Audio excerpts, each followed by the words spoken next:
Hello, welcome to you, Sagittarius. This is your tarot reading for July, coming from the mountains of Java. Sagittarius, I really hope you find this useful and get something from it. Sagittarius, this certainly looks like an eventful reading. It may be about love, I'm not entirely certain. You look at that middle card there, the Knight of Cups. Bit of a romantic fool.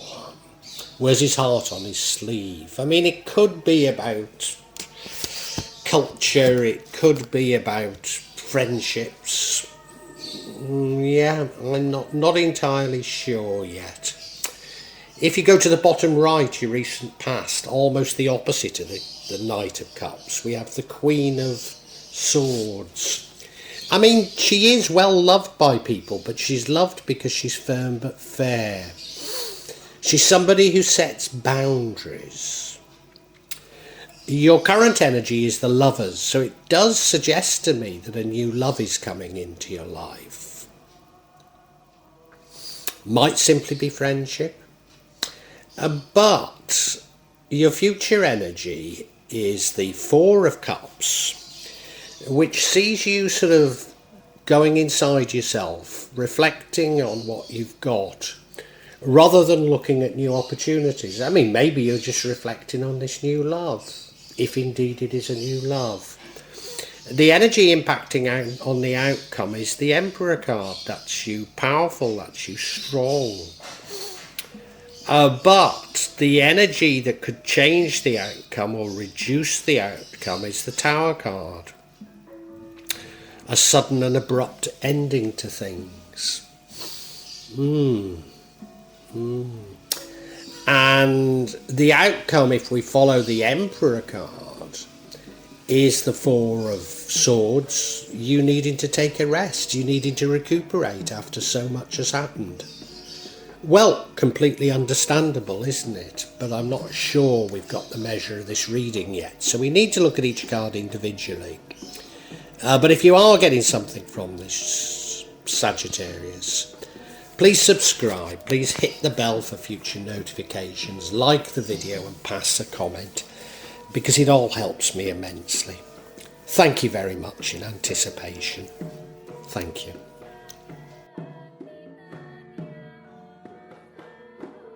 You may well be asking, why from Java? What's important about tarot from Java? And the truth is, there is nothing so important about tarot from Java. Simply that here in Java, we have many different spirits who will come to help in your tarot reading. It'll probably put a different reflection on things. For example, the spirits here are less likely to be concerned about love and finances, despite people in Java being every bit as interested in these things as the rest of us. But maybe the spirits are trying to tell us something else. Now I'll be using probably 2 decks, but out of 3 decks. So the first deck is Tarot Nusantara, the second deck is the Steampunk deck, and the third deck is the Light Visions Tarot. Tarot Nusantara is actually a new one to me, which I love, whereas the Light Visions I've struggled with as a result of the rendering. Although I think I'll grow into it, I will keep using it and coming back to it. You can see on all of them I'm using quite a lot of salt, and that's to clear the energy and the spirits from them, something that I do fairly regularly with my tarot. And I also, you'll see a number of Jimat there that I use just to bring a good energy to the tarot and to my reading.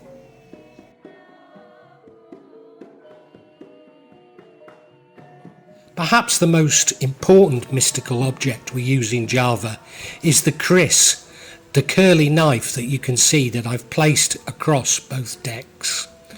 Kris are very important for bringing the spirits to work on any object here in Java.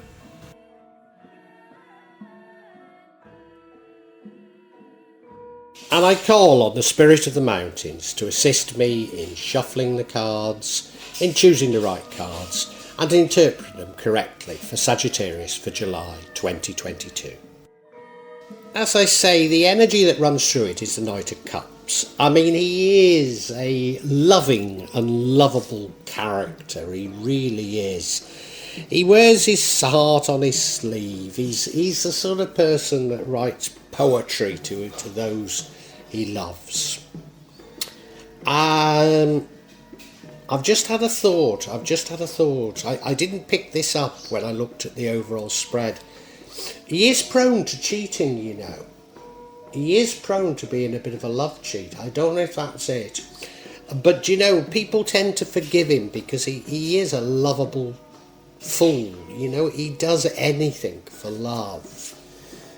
People do admire him. People do love him.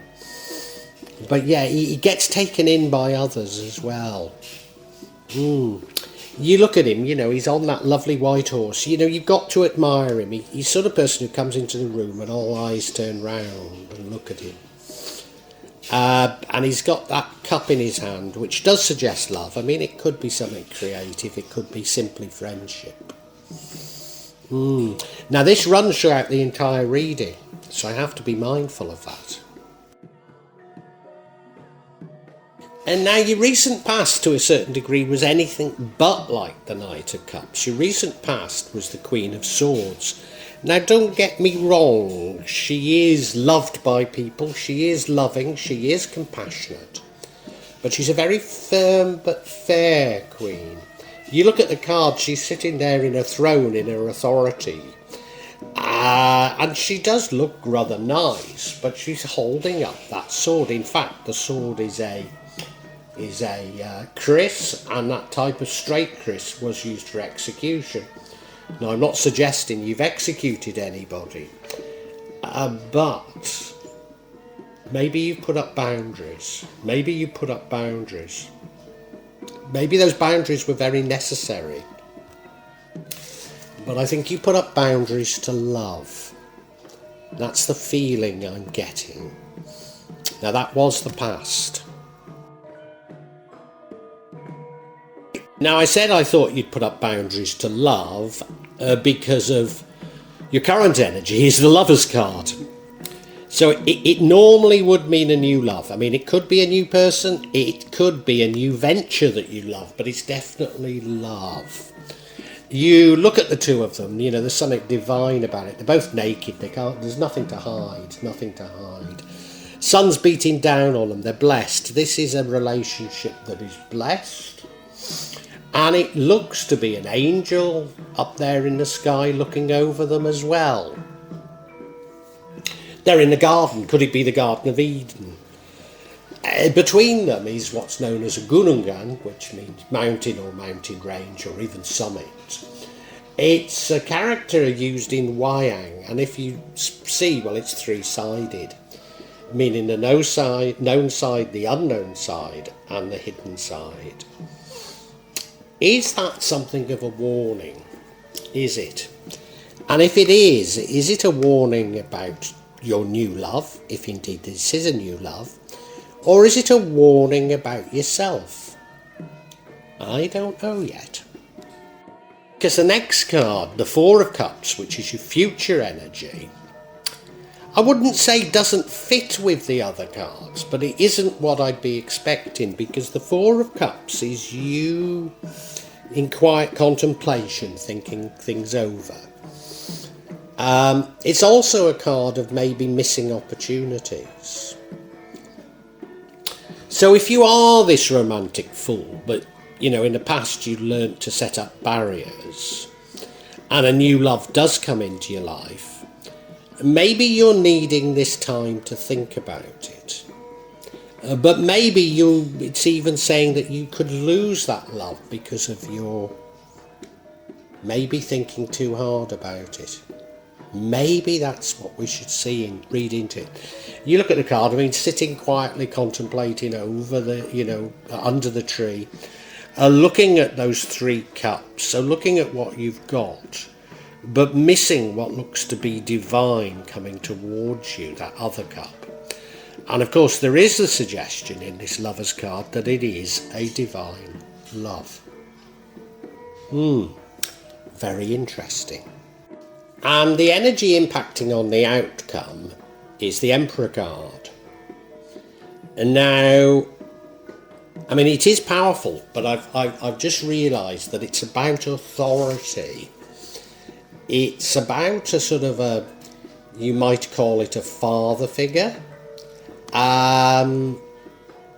Yeah, that's interesting. Establishment, authority.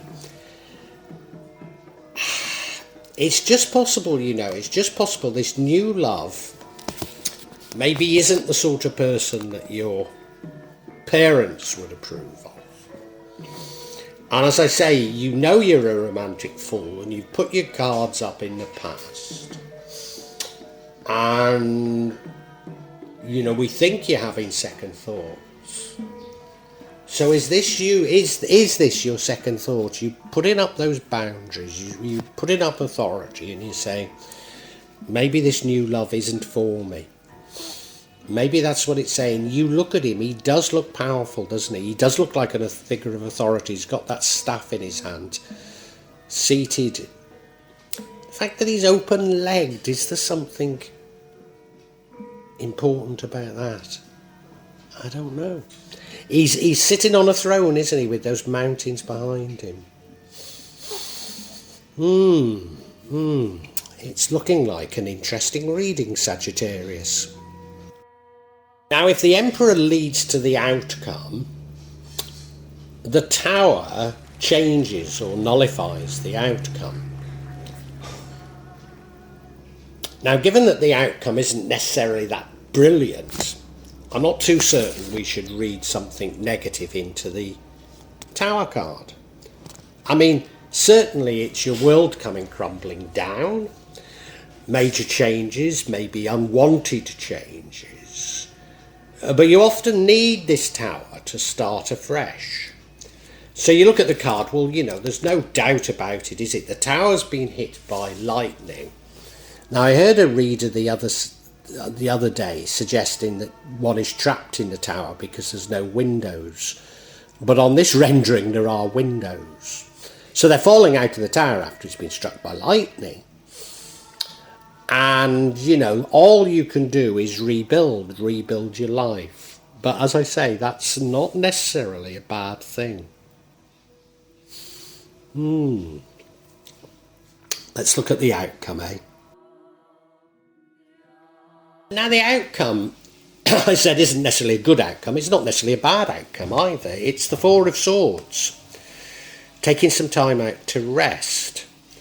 So it does feel like a fairly tumultuous July for you.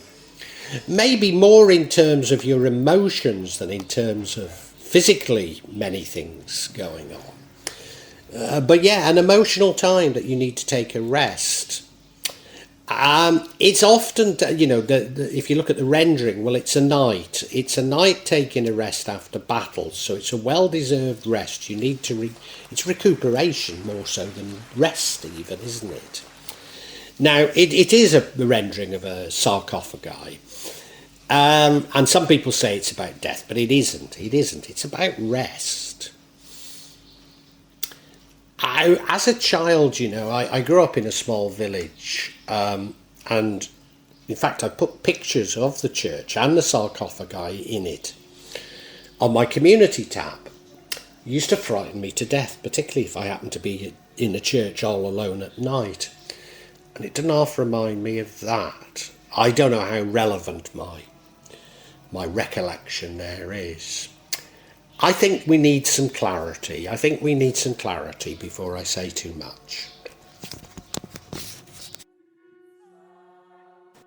I'd like clarity on this Tower card.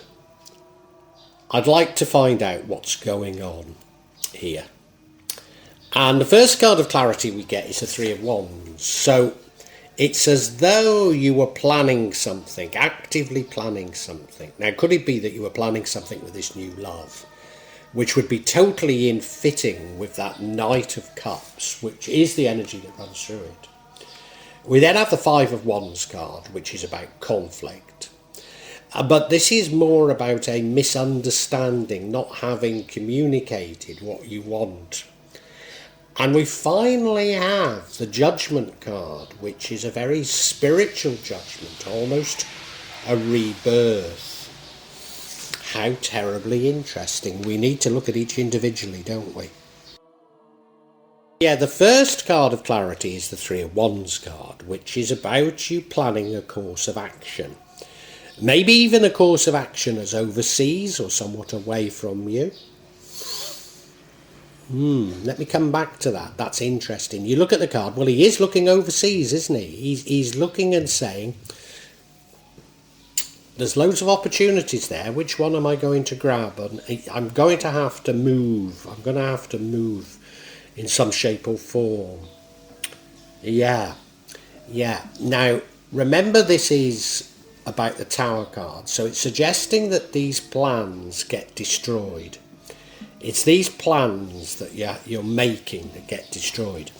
Are these plans about a new love? I think they are.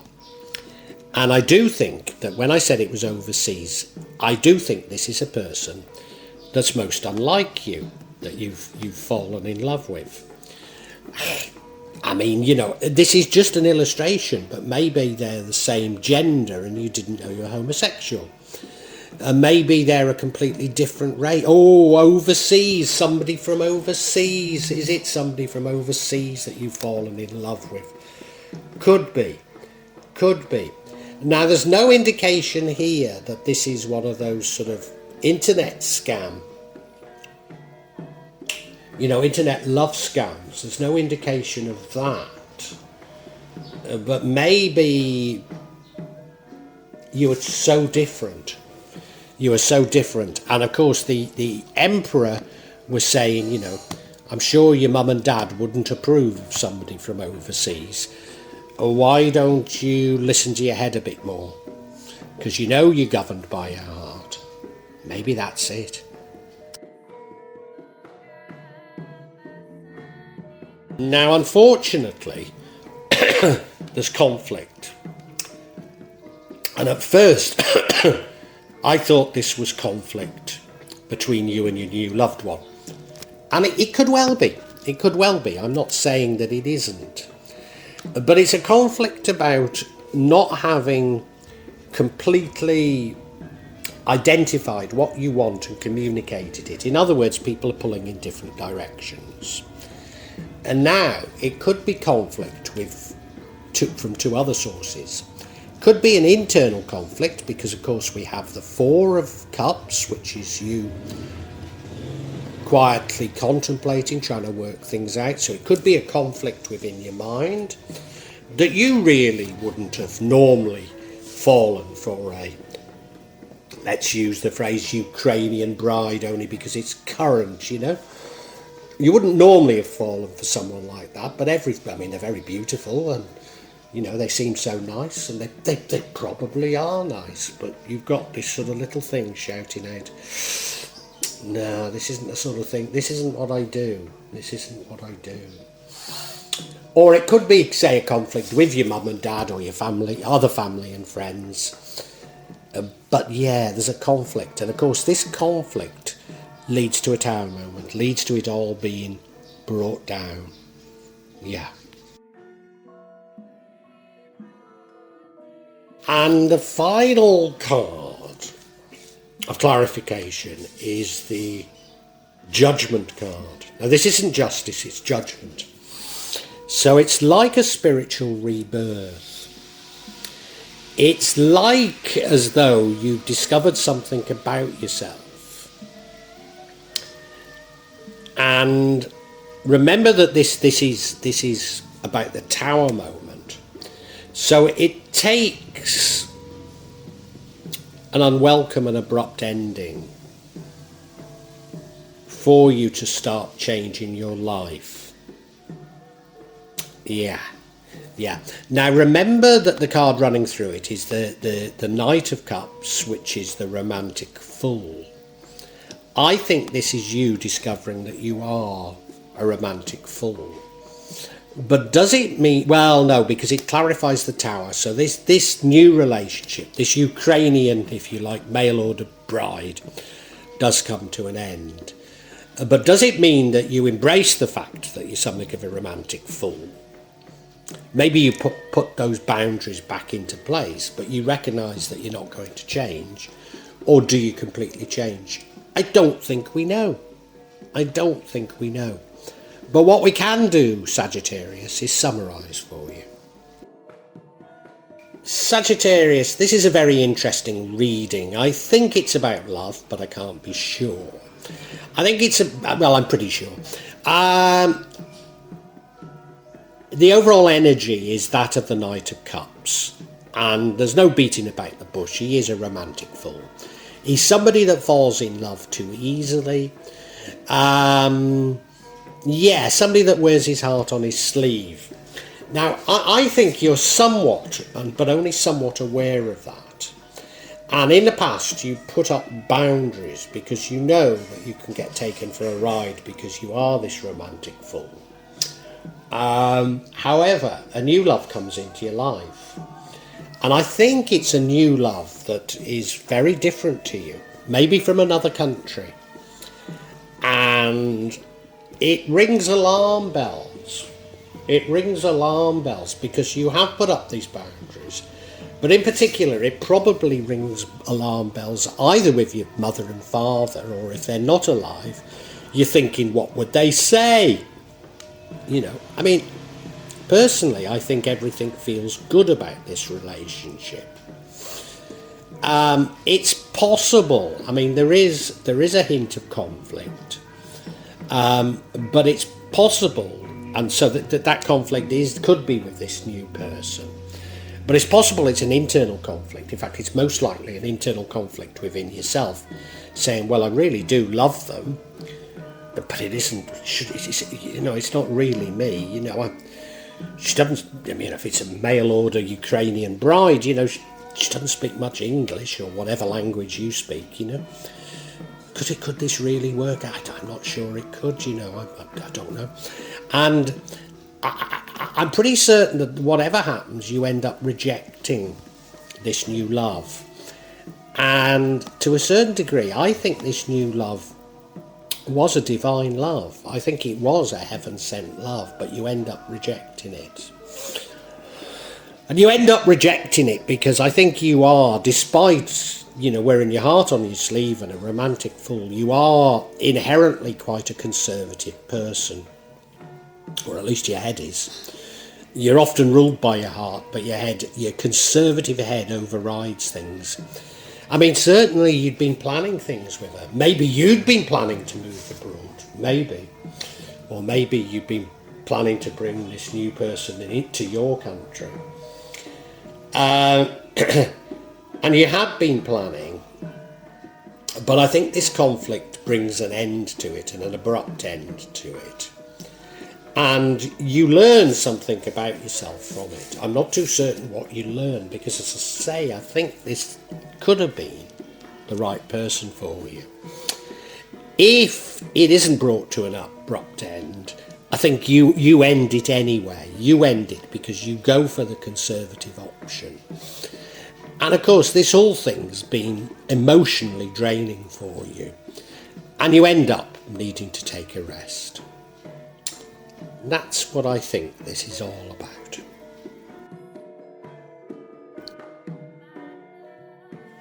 Well, I do hope you've enjoyed Tarot from Java as an addition to my channel, The Magic of Java. Please take a look at the other videos that I have on this channel about magic from Java, and I hope that you will become a subscriber. Now, if you want to hear your next tarot reading, hit the button, and that will inform you of when I publish new readings. I'm certainly going to do a reading for every month, but maybe I will try them a bit more frequently, say a mid-month reading, and maybe also some special readings. But above all, thank you so much for listening to me. Thank you, and enjoy Java.